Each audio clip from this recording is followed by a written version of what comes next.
pour investir sur BFM Business. La retraite qui est au cœur de vos préoccupations, peut-être en tout cas de vos devoirs d'investisseurs et d'épargnants, je l'espère. On vous accompagne dans cette démarche dans Tout pour investir. Romain Joudela, un de nos Monsieur Retraite, est avec nous. Bonjour Romain. Bonjour Lorraine. Vous êtes le fondateur de Green Peak et vous êtes en duo ce matin avec Benoît Berchebru. Bonjour Benoît. Bonjour Lorraine. Vous êtes aux manettes de l'ingénierie patrimoniale chez Norcia, avec nous pour réfléchir à quelques stratégies, j'aime bien l'adjectif actionnable, facile à mettre en place pour préparer sa retraite. Et puis, pas seulement sa retraite, mais un des pans de la préparation de sa retraite, c'est aussi la volonté de transmettre, que vous êtes certains à vouloir préparer assez en amont. Le lien entre les deux, Romain, peut-être pour donner du contexte, tout le monde n'a pas envie de transmettre. Tout le monde ne peut pas transmettre. Est-ce que c'est vrai ? Alors je pense qu'on peut toujours, avec de la préparation, transmettre à ses héritiers une partie de son patrimoine. Et c'est ça, je pense, qui est le plus important, c'est de connaître sa situation, de connaître ses besoins, mais aussi de connaître son patrimoine. Très rapidement, on parlait de retraite, mais aussi de transmission. Déjà, essayez de connaître parfaitement votre situation. Pour ça, vous avez pas mal d'outils. Vous pouvez aller rechercher votre relevé de carrière. Vous pouvez également, si vous voulez, réaliser des simulations. Alors attention aux erreurs, faites-vous accompagner si nécessaire, mais déjà définir quelles sont vos pensions retraite de demain. Ensuite, estimer également vos besoins de trésorerie futurs. Et une fois que vous avez réalisé sur la partie revenus, donc l'essentiel de l'estimation de votre situation actuelle et de vos besoins futurs, attardez-vous à connaître votre patrimoine. Parce que c'est votre patrimoine qui va servir à compléter potentiellement vos revenus dans la situation actuelle, mais aussi potentiellement à être transmis à vos héritiers. Et là, pour le coup, il faut regarder ça de manière extrêmement attentif, parce que chez Green Peak, on accompagne de nombreux clients, qu'ils soient chefs d'entreprise, qu'ils soient particuliers, avec parfois beaucoup d'immobilier, avec parfois des actifs pas rentables, pas les bons dispositifs fiscaux. Donc il y a beaucoup de choses à regarder de ce point de vue-là. Quand on parle de patrimoine, on parle de beaucoup de sous-catégories, y compris l'immobilier, l'épargne financière, mais aussi pour ceux qui l'ont été salariés, l'épargne salariale. Est-ce que c'est dans toutes ces enveloppes qu'il faut aller regarder et piocher pour construire la suite, Benoît ? Carrément, aujourd'hui, il faut diversifier les placements, comme tu l'as dit Romain, mais aussi les enveloppes, c'est-à-dire faire de l'assurance vie, faire du PER. Bon, les choses classiques, c'est aller mettre au maximum les livrets bancaires, mais une fois qu'on a placé 20, 25 000, 30 000 euros, c'est dire vers quoi je vais aller. Et après, faut voir aussi, est-ce que je suis prêt à prendre du risque ou pas ? Est-ce que je vais faire que du fonds euro ? Parce qu'aujourd'hui, les fonds euros, ça rapporte quand même 4,5% avec des taux boostés. Quoi ça sert d'aller prendre du risque quand on a quelque chose qui rapporte 4,50 ? C'est quand même quelque chose qui est intéressant. Donc après, on a toujours les stratégies, 60-40, 70-30, se dire, bon, allez, je vais sécuriser sur des choses relativement sécuritaires, 60%, puis je vais me faire aussi un peu plaisir sur les autres 40%. On a aussi tout ce qui est investissement, transmission défiscalisé, c'est-à-dire notamment les fonds viticoles ou forestiers, puisque ça, c'est plus un placement plaisir. Et ça, on y arrive quand on a quand même déjà un patrimoine relativement développé. Moi, j'aimerais qu'on torde le coup à quelques préjugés, puisqu'on n'a pas beaucoup de temps, mais suffisamment pour faire de la pédagogie. D'abord, on parlait hier de ce qu'il faut faire après 60 ans, ou plutôt de ce qu'on peut faire. Le crédit, passé un certain âge, est-ce que c'est un levier qu'on peut toujours utiliser ? Et est-ce qu'il y a un âge limite à partir duquel on ne peut plus envisager le crédit pour plein de raisons d'ailleurs, mais est-ce que c'est vrai dans le contexte économique aujourd'hui en 2025 ? Romain ?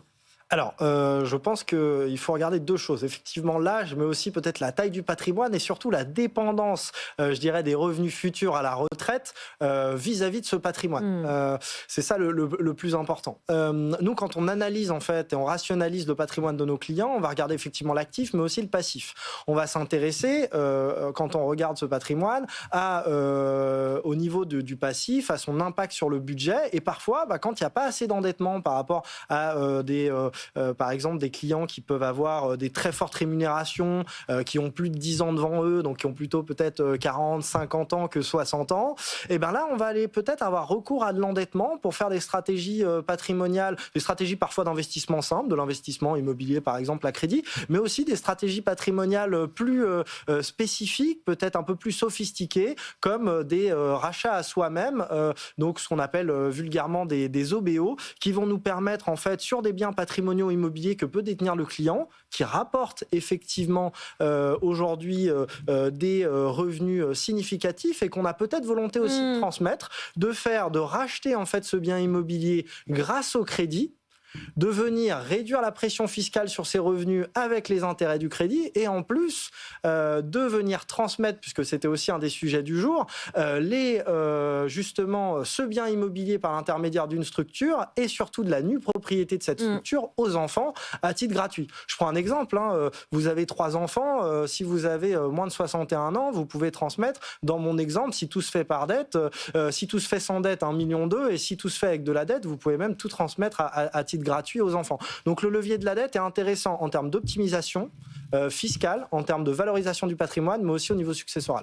Benoît, peut-être pour compléter ce que nous dit Romain. Oui, et surtout qu'à 60 ans, est-ce qu'on est déjà en fin de vie? La réponse est non. On vit de plus en plus longtemps et surtout de plus en plus en surtout bonne à 60 santé. ans, plus personne n'est à la retraite. Mais c'est ça. Et en plus, on a la réforme de la retraite qui fait qu'aujourd'hui, on va tendre vers du 64 ans, 67 ans, etc. Donc, Moi, je pense à tous les indépendants qui nous écoutent pour qui même ces âges-là ne sont pas des âges de retraite. Ah bah non, de toute façon, on le voit bien. Même des gens qui prennent leur retraite, aujourd'hui, avec le cumul emploi-retraite, il y en a beaucoup qui, à 67 ans, 70 ans, 72 ans, continuent finalement à travailler et faire ce cumul. Donc ça veut bien dire aussi qu'à un moment donné, 60 ans, oui, je peux faire utiliser le levier du crédit pour développer encore mon patrimoine et puis commencer à transmettre tout en conservant les revenus via le démembrement, comme tu l'as très justement dit, Romain. Autre peut-être cliché auquel on peut tordre le cou, c'est en tout cas apporter des éléments sur ce sujet, c'est le PER, le plan épargne retraite, qui on le sait bénéficie d'une certaine popularité. Est-ce qu'on peut dire que cet objet, cet outil est à la fois au service de la préparation de la retraite et de la transmission? Est-ce que c'est un outil de transmission de votre point de vue, Benoît? Tout à fait, c'est un outil de transmission. Aujourd'hui, à date, parce que je rappelle qu'il y a un rapport qui est sorti en septembre de l'année dernière, où finalement, peut-être la thèse qu'il fallait résoudre, c'était comment faire pour faire disparaître le PER. Et ils ont sorti 17 propositions qui répondaient finalement à cet élément. Donc aujourd'hui, oui, c'est un outil de transmission. Pourquoi? Le premier, il y a 2 éléments fondamentaux. Premier élément, c'est que les bénéficiaires ne sont pas soumis aux prélèvements sociaux sur les intérêts compris dans les capitaux d'essai, alors qu'un conjoint survivant sur un contrat d'assurance vie paierait des prélèvements sociaux, donc ça aussi, ça a un avantage. Et le deuxième avantage, et dans ce rapport-là, il disait qu'il voulait le remettre en cause, c'est qu'il n'y a pas la reprise de la déductibilité des primes dans le cadre du décès. Et ce rapport-là disait, justement, pour éviter ça, on va faire une liquidation automatique à 70 ans. Ça posera vraiment problème, c'est que s'ils mettent en place cette liquidation automatique à 70 ans, je ne suis pas certain du devenir du PER, parce qu'aujourd'hui, on a quand même 100 milliards d'encours dessus. En moins de 5 ans, c'est quand même phénoménal. Romain? Tout à fait en ligne sur ce sujet. Pour la protection du conjoint, c'est un outil qui est formidable également pour la transmission. Et puis ne pas oublier, pour ceux qui se rapprochent aussi de la retraite, de l'impact significatif que peut avoir la déduction de ces différents primes sur votre revenu net global, notamment pour les indépendants ou les salariés qui peuvent être sur des tranches marginales supérieures à 41 ou 45% et qui vont avoir des écarts assez significatifs à la retraite. Bon, un mot peut-être pour boucler sur ce sujet, un petit peu de pédagogie ou en tout cas de méthodologie. Les premières choses à faire, on le sait, il y a une frontière générationnelle qui va naturellement se creuser entre ceux qui auront compté et eu en ligne de mire une retraite par répartition et puis les autres plus jeunes qui vont devoir, désolé de vous le dire, travailler sur une retraite par capitalisation. Comment on se met droit et comment on commence par poser, écrire sa to-do list des choses qu'on doit faire. Romain et Benoît, peut-être pour conclure cette séquence, que vous pouvez nous aider à fabriquer cette to-do list. Tout d'abord, il faut épargner petit à petit tous les mois. Clairement, vous isolez 100, 200 euros. On le sait bien, 200 euros placés sur 20 ans, sur 30 ans, chaque mois, vous pouvez multiplier par 2 votre capital à terme. Sur 30 ans, c'est assez facile. Si on commence à penser à sa retraite à 45 ans, 55 ans, pour le même le capital à la fin, il va falloir isoler 500, 800 euros. Donc l'épargne, l'effort d'épargne est beaucoup plus important. Donc c'est le premier élément, c'est s'en préoccuper suffisamment tôt. Et puis derrière, se dire, allez prendre du risque aussi. À quoi bon aller faire du fonds euro quand on a 25 ans ou 35 ans et qu'on a 20 ans devant soi? Peut-être aller faire un peu des unités de compte, un peu de crypto-monnaie, vous en avez parlé tout à l'heure. Là aussi, si on y croit, on peut y aller. Romain? Peut-être en complément, après cette phase d'accumulation qui est extrêmement indispensable dans la préparation à la retraite. Je rappelle, pour 1 000 euros de revenus par mois, il faut avoir justement capitalisé plus de 400 000 euros. Il y a également les clients qui viennent peut-être un petit peu plus tardivement et qui ont déjà un patrimoine constitué, ou alors qu'on fait beaucoup d'immobilier à crédit justement pour se constituer un patrimoine. Essayez de réfléchir à l'objectif de chacun des actifs qui détiennent, qui font partie de votre patrimoine. Regardez leur rentabilité, regardez le régime fiscal, et peut-être qu'il faut restructurer d'une part le patrimoine immobilier, mais peut-être aussi les enveloppes fiscales que vous détenez sur le volet financier. Par exemple, l'épargne salariale. Est-ce que c'est important d'avoir un PEE quand on arrive à la retraite après 5 ans? Peut-être qu'il y a d'autres choses à faire. Donc, il faut vraiment regarder l'ensemble de son patrimoine et ensuite surfer dessus en réallouant une partie sur de l'assurance vie qui va permettre tant de servir la retraite avec les abattements après 8 ans de 9 200 euros, mais aussi la transmission avec l'abattement 252 500 euros. Et puis aussi, vous avez des stratégies plus avancées. On parlait de l'OBO qui vous permet de capter des capitaux tout de suite, tout en préparant la transmission de votre patrimoine immobilier et en conservant vos revenus. Il y a d'autres stratégies de ce type qui vous permettent de répondre à ces deux objectifs. Voilà, anticiper, planifier avec un petit peu de stratégie. Et puis pour les retardataires, il n'est pas trop tard, mais il faut s'y mettre pour la préparation de cette retraite. Et après une phase d'accumulation, envisager la transmission. Merci beaucoup à tous les deux. J'espère qu'on a répondu à quelques-unes de vos questions, chers auditeurs, auditrices.